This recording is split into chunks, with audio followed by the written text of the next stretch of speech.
वंदे मातरम। ये मेरा वीडियो हमारे भारत के प्रधानमंत्री माननीय नरेंद्र मोदी जी के लिए है। डायरेक्ट मैसेज है। हिंदुस्तान में एक सबसे बड़ी समस्या जिसको टाला जा रहा है, रोजगार के बारे में सवाल उठाया जाता है तो उन लोगों को गद्दार क्यों कहा जा रहा है? अगर देशद्रोहियों को वतन के खिलाफ बोलने का उसी किताब के आर्टिकल 19 ने एक अधिकार दिया है, तो क्या एक युवा को भारत के ये अधिकार नहीं है कि वो सवाल पूछ पाए? कोई भी पार्टी, चाहे भाजपा हो, कांग्रेस हो, आम आदमी हो, समाजवादी हो, जो विपक्ष में होते हैं तो वही चीज बुरी होती है, जब पक्ष में आ जाते हैं तो वही चीज सही लगने लगती है। और मैं आपसे एक ही बात डायरेक्ट कहना चाहता हूँ, कहाँ पर गलतियां हो रही हैं? एग्जाम करवा दिए जाते हैं। एग्जाम क्यों? प्रेशर में पैसा ले लिया जाता है। उन गरीब बच्चों से कहाँ से आकर वो एग्जाम देते हैं। अब वो सरकारी एग्जाम अगर करवाए जाते हैं तो सबसे बड़ा मुद्दा है कि उनके रिजल्ट क्यों नहीं दिए जाते हैं, और अगर ये रिजल्ट नहीं दिए जा रहे हैं तो आप क्यों नहीं डंडा चलाते हैं? ऐसी कौन सी मजबूरी है जो आपको बेरोजगारी पर बात करने से चुप कर देती है? क्योंकि जब तक ये जवाब नहीं दिए जाएंगे ना,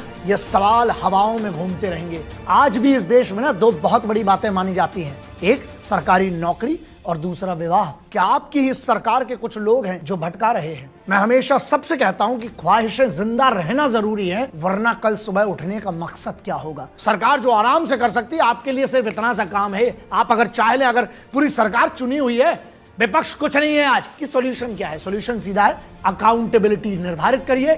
जो इसके लिए जिम्मेदार हो, इसको जो भी इसमें करप्शन हो रहा है उसके लिए जो जिम्मेदार हो, उठाकर नया कानून बनाइए, उसको करप्शन में सीधे अंदर डालिए। अब मेरा मैसेज उन युवाओं के लिए है, मानसिकता है इस देश में ना, वो बदलना पड़ेगी। जब तक इस देश में ये दो वाक्य जिंदा रहेंगे ना, ये देश कभी तरक्की नहीं करेगा। एक, बने रहो लुल्ल और पेमेंट पाओ फुल, जो सरकारी लोग, कई लोग कहते हैं, और दूसरा, बने रहो पगला, काम करेगा अगला। साहब, ये वतन आपका मेरा है, पूरे हक से ना नमक का फर्ज अदा करे। देख, अब मोदी जी जरा खुद सोचिए कि अगर ये स्टूडेंट्स को अगर ट्रेंड कराना पड़े मोदी जी रोजगार, तो इसका मतलब गड़बड़ी तो है। थोड़ा सा देखिए ना एक बार, मन की बात कभी हम लोग का भी सुन लिए, बड़ा मजबूरी में पढ़ाता आदमी, स्टूडेंट सबको देखते हैं लोग ना, बड़ा अजीब सा लगता है उनको। आपको समझ में नहीं आता, रेडियो पे अपनी मन की बात बोलते, स्टूडेंट कहाँ बोलेगा अपने मन की बात? देखिए मोदी जी, हम आपसे क्या बोले, मन की बात आप हम लोग से सुनते नहीं है, तो फोटो से बतियाना पड़ रहा है आपके। अब क्या करेंगे आप भी बोले थे कि मित्रों हम 2 करोड़ रोजगार देंगे, हम तो बोले नहीं थे, और आप हर साल घटाते जा रहे हैं यहाँ पे। और ये एसएससी, रेलवे, आईबीपीएस, ये दिन पर दिन धांधली करते जा रहा है। ये कब काम चलेगा? आप छोटा से छोटा काम करते हैं, हम लोग करंट अफेयर के इशू पे उसको हर चीज आपकी अच्छे से चीजों को, छोटे छोटे चीजों को बताते रहते हैं, लेकिन ये सब कब तक चलेगा यहाँ पे? मतलब आप क्या समझ गए स्टूडेंट को? मतलब एसएससी वगैरह वालों को कुछ समझाइए, नहीं तो खुद एक बार मन की बात कीजिए इस मैटर पे, और आप खुद बताइए आपका। अब इन गवर्नमेंट का कहना है कि हमने प्राइवेट सेक्टर में भी तो रोजगार दिया है। कोई बात नहीं, हम आप ही का आंकड़ा दिखाते हैं। 2017 में प्राइवेट गवर्नमेंट सारा टाइप का मिला के 407 मिलियन रोजगार थे सब। 2017 का बात बता रहे हैं। 18 में वो 407 से घट के 405 हो गए, 19 में वो 400 मिलियन हो गए सब। यानी टोटल रोजगार आप देखिए घट रहा है। 2020 की हम बात ही नहीं कर रहे हैं, क्योंकि अभी जहां बोलेंगे तो गवर्नमेंट तुरंत बोल देगी अरे कोरोना था, कोरोना, इसलिए हमने कोरोना को ही हटा दिया। ये कंसिस्टेंटली देख रहे हैं ना आपको, ये एकदम एक फिक्स ये घटते जा रहा है। यहाँ पर मुद्दा ही नहीं है यहाँ रोजगार के लिए। तो गार्जियन को भी हम कहते हैं कि आप लोग भी मोबाइल निकालिए, ट्वीट कीजिए। अगर आपके पास ट्विटर अकाउंट नहीं है तो आज ही डाउनलोड कीजिए ट्विटर, और आज से ही ट्वीट करना चालू कीजिए, हैशटैग मोदी रोजगार दो। इसको ट्रेंड कराइए तब तक जब तक कि एसएससी जो है वो नहीं सुन लेती। मोदी जी के जो सलाहकार भी है ना, वो बताइए नहीं करते हैं मोदी जी को। अब मोदी जी को फुर्सत है कि यहाँ कौन सी दिक्कत है, एसएससी का क्वेश्चन, ये तो पीएमओ का ऑफिस वालों का ना काम है, वो नहीं पहुंचाता है सब, चाहे उल्टा सीधा पहुंचा। वरना मोदी जी, अगर आप भी एसएससी वालों का हाल जानेंगे ना, तो फिर हम आपको ही बताते, आप भी बहुत हंसेंगे। यहाँ आपको भी नहीं पता है तो जानिए। आप देश, आप ही तो बोलते हैं कि हम देश के सबसे बड़े चौकीदार हैं, तो आपके सामने ही एसएससी वाला कर रहा है।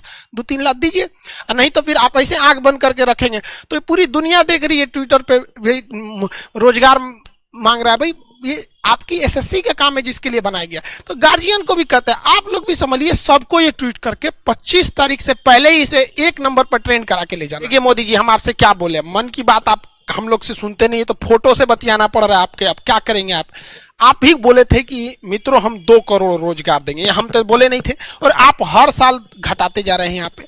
और ये एसएससी, रेलवे, आईबीपीएस ये दिन पर दिन धांधली करते जा रहा है, ये कब काम चलेगा? आप छोटा से छोटा काम करते हैं, हम लोग करंट अफेयर के इशू पे उसको हर चीज आपकी अच्छे से चीजों को, छोटे छोटे चीजों को बताते रहते हैं, लेकिन ये सब कब तक चलेगा यहाँ पे? मतलब आप क्या समझ गए स्टूडेंट को? मतलब एसएससी वगैरह वालों को कुछ समझाइए, नहीं तो खुद एक बार मन की बात कीजिए इस मैटर पे और कहिए कि हमने मतलब रोजगार दिया है। अगर आपको लगता है कि नहीं, जितने टीचर जो हैं ये, या फिर ट्विटर पे जो ट्रेंड कर रहा है, जितने स्टूडेंट है वो झूठ बोल रहे हैं, तो एक दिन आप ही वीडियो आइए बना के कि भाई जितने स्टूडेंट है ये बहक गए हैं या टीचर बहक गए हैं, फिर कमेंट सेक्शन ऑन रखिएगा। फिर दिक्कत तो होता है स्टूडेंट सबको, बात समझिए, कौन किससे मांगेगा कोई? अब आप कहते हैं आत्मनिर्भर बनो, आप सब लोग ट्वीट सावधानी से कीजिएगा, #मोदी रोजगार दो। देखिए कोई कहीं कहीं स्पेलिंग गलती है, कहीं कुछ है, तो इसमें ट्वीट पे दिक्कत आने लगता है। एक ही ट्वीट को आप बार बार रीट्वीट कर सकते हैं, ये आप ही लोग के लिए है, ये किसी इंडिविजुअल के लिए नहीं है। जो बीमारी एसएससी में है, वही रेलवे में है, वही आईबीपीएस में, सबको कम बेस वही होते जा रहा है।